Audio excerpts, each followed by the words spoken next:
अब हामी चाहिँ पारामाटा पार्कमा हल्का यसो शीतल शीतल हावा खानु पर्यो नि हैन सरसँगले के कसो हो होइन त्यसो भने त कति राम्रो बर पिपल जस्तै छ है रुखहरू यहाँको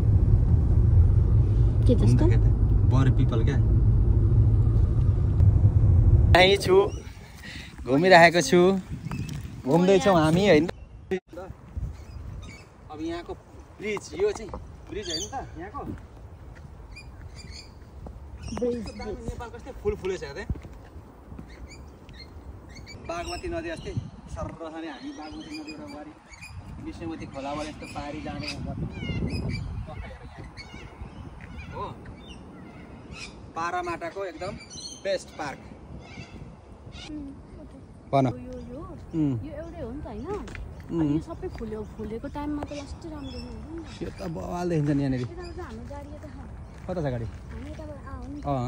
हामी चाहिँ हिँड्दैछौँ यो पार्कलाई चाहिँ हामीले अब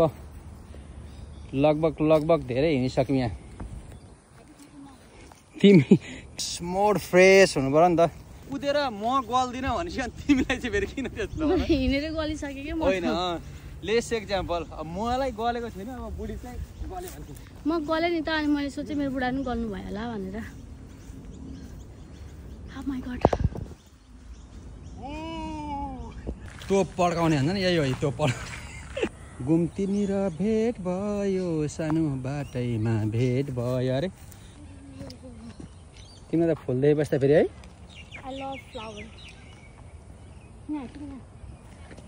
गेटहरू कस्तो दामी फ्लावरहरू यस्तो सुपरमा छ जाकोरान्डा फुलेको यस्तो दामी स्पट रहेछ नि यहाँ वाउ